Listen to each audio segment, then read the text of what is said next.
बिस्मिल्लाहिर्रहमानिर्रहीम, अस्सलाम वालेकुम। Welcome to my YouTube channel. आप सब कैसे हैं? उम्मीद है सब खैरियत से होंगे। आज मैं आप लोग के लिए लेके आई हूँ बहुत ही मज़ेदार सी पुलाव की रेसिपी, और ये हम बनाएंगे बिना चिकन, बिना बीफ से, बिना मटन के।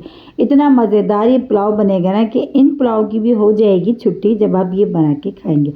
बहुत ही कमाल की रेसिपी हो, इतने मज़ेदार ये बन के तैयार होता है ना कि एक बार जब आप ट्राई करेंगे ना तो पक्के आप इसके हो जाएंगे फ़ैन। तो चलें बनाना शुरू करते हैं। तो सबसे पहले हमने शामिल कर दिया इसमें ऑयल। ठीक है, ऑयल चला गया।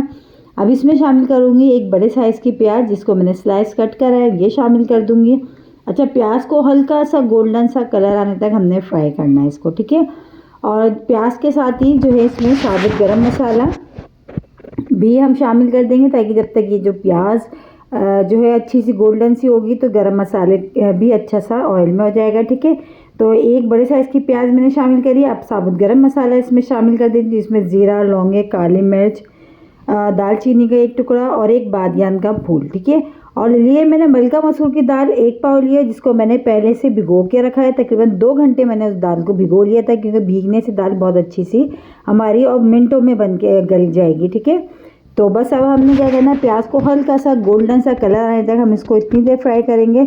और बहुत मज़े का ये पुलाव बनता है। जब आप इसको एक बार बनाएंगे ना तो आप वाकई में कहेंगे इतना खुशबूदार और मज़ेदार पुलाव बन के तैयार होता है। तो बस ये देखिए, प्याज जो हमारी माशाल्लाह हो चुकी है। अब इसमें शामिल कर देंगे 2 टमाटर। तो मैंने लिए थे 2 बड़े साइज़ के टमाटर, और उनको मैंने ऐसी रफली कट कर लिया था। ठीक है, ये इसमें शामिल कर दिया। उसी के साथ ही जो मैंने देखिए दाल पहले से भिगो के रखी थी, मैं वो शामिल कर दूंगी। दाल अच्छी से हमारी भीगी हुई है तो ज़्यादा टाइम नहीं लगेगा इसको गलने में। अक्सर ये होता है हमारी समझ में कुछ नहीं आता कि हम क्या बना लें। तो ये जो ना मसूर पुलाव, आप इसको चाहे लंच में बना लें या डिनर में बना लें, बहुत मज़े का बन के तैयार होता है। ठीक है, तो बस दाल भी मैंने इसमें शामिल कर दी। अब इसमें जाएंगे मसाले। मसाले भी बहुत सिंपल, कोई ख़ास मसाले हम इसमें शामिल नहीं करेंगे। बस बहुत ही सिंपल मसालों के साथ इसको हम तैयार करेंगे। मसूर पुलाव आज हमारा हो रहा है तैयार। तो सबसे पहले हम शामिल करेंगे इसमें अदरक लहसुन का पेस्ट। तो तकरीबन इसमें 2 खाने के चमचे मैंने शामिल कर दिया अदरक लहसुन का पेस्ट, ये चला गया। इसी के साथ ही इसमें मसाला शामिल करेंगे। अच्छा, मसाला जो है ना मैंने लिया है बिरयानी जो मसाला जो पैकेट का होता है, सॉरी पुलाव मसाला, क्योंकि हम बना रहे हैं पुलाव तो मैंने पुलाव मसाला लिया है। आप चाहें इसमें तो शान का वो जो साशे वगैरह मिलता है शान का, नेशनल का, वो भी ले सकते हैं। ठीक है, मैंने पुलाव मसाला लिया है, और ये जो है ये भी बनाया है, रेडीमेड है।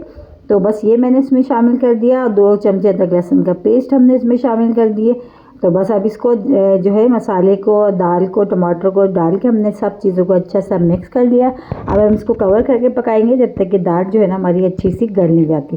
जैसे कि मैंने आपको शुरू में ही बताया, दाल मैंने पहले भिगो दी थी, तो भिगोने से ही होता है कि दाल बहुत अच्छी सी गल जाती है। ठीक है, और बहुत अच्छी सी और कम टाइम में गल जाती है। तो ये देखिए पकना शुरू हो गया। बस अब हमने क्या करना है, इसको हम कवर करके पकाते हैं जब तक कि दाल जो है ना हमारी अच्छी सी गल जाएगी। ठीक है, फिर उसके बाद चावल हमने पहले से भिगो के रख दिए।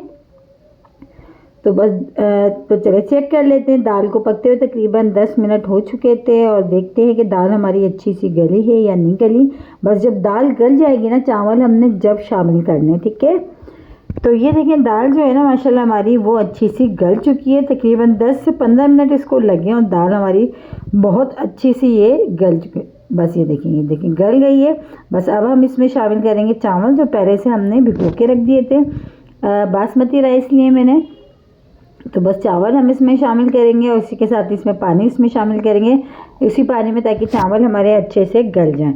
बहुत ही मज़ेदार से बनता है ये मसूर पुलाव। उसके साथ सलाद बना लें, चटनी वगैरह बना लें, अचार हो। अगर ये सब चीज़ें ना भी हो ना, जब भी बिना उसके चटनी अचार के या सलाद के भी बहुत मज़े का बन के ये तैयार होता है। और हमारी फैमिली में ये जब भी मैं बनाती हूँ तो तकरीबन फैमिली में सब खुश होकर खाते हैं, क्योंकि बनता बहुत मज़ेदार से। तो बस ये देखिए चावल हमने इसमें शामिल कर दिए। अब इसमें फ्रेश पुदीना हम इसमें डालेंगे। पुदीना हमने राज में डालना है, क्योंकि इसकी जो खुशबू है ना इसमें वो बहुत ही कमाल की आएगी। ठीक है, पुदीना भी चला गया इसमें। और बस पानी थोड़ा कम लग रहा है, तो इसमें पानी भी मैं थोड़ा सा और डालूंगी। हरी मिर्चें भी मैं इसमें शामिल कर देती हूँ, ये साबुत हरी मिर्चें। 4 से 5 मैंने वो भी इसमें शामिल कर दिए। अच्छा, आप अपने हिसाब से, आपको अगर थोड़ा स्पाइसी पसंद है तो मिर्च और नमक, जैसे कि मैं हमेशा कहती हूँ, आप अपने टेस्ट के हिसाब से कम या ज़्यादा कर लीजिएगा, ठीक है। तो मैंने इसमें पानी और शामिल करा, पानी इसमें कम था। अब बस इसको हम इतनी देर पकाते हैं, जब थोड़ा सा पानी रह जाएगा फिर हम इसको दम वाली आंच पे हम इसको छोड़ेंगे, ठीक है। इस जो है ना, सब चीज़ें डालने के बाद चेक कर लीजिएगा, अगर नमक कम हो तो मिला लीजिएगा। वैसे नमक मेरे हिसाब से बिल्कुल सही है। तो ये देखिए, पकते हुए टाइम हो गया, अब थोड़ा बहुत पानी रह गया, तो बस अब हमने इसको कवर करके दम वाली आंच पे तकरीबन 20 मिनट के लिए कवर करके हम पकाएंगे, ठीक है। और ये देखिए माशाल्लाह 20 मिनट हो चुके हैं, बहुत ही मज़ेदार खुशबूदार सा मसूर पुलाव हमारा बनके हो गया है तैयार। बहुत ही कमाल की रेसिपी, और देखें खाने में तो बहुत ही लाजवाब है। खुशबू यकीन जाने इतनी मज़ेदार आ रही है ना कि बस जब आप इसको एक बार बना के खाएंगे ना, आप तो खुद हो जाएंगे इसके दीवाने। बिना चिकन, बिना बीफ, बिना मटन के बहुत ही मज़ेदार सा पुलाव ये बन के तैयार होता है। बस इसको डिश आउट करते हैं। और इसी के साथ ही मेरे चैनल पर नए हैं तो मेरे चैनल को लाइक करें, शेयर करें, सब्सक्राइब करें। कमेंट्स बॉक्स में ज़रूर बताइएगा कि आज के मसूर पुलाव की रेसिपी आप लोग को कैसी लगी। और रेसिपी अच्छी लगी तो लाइक करना नहीं भूलिएगा, बहुत ही मज़ेदार सा बनता है। एक बार मेरे कहने से ज़रूर ट्राई करिएगा, इंशाल्लाह ताला आप लोग को पसंद आएगा। कल फिर हाजिर होंगी एक और रेसिपी के साथ। जब तक के रखिएगा अपना ख्याल। अल्लाह हाफिज़।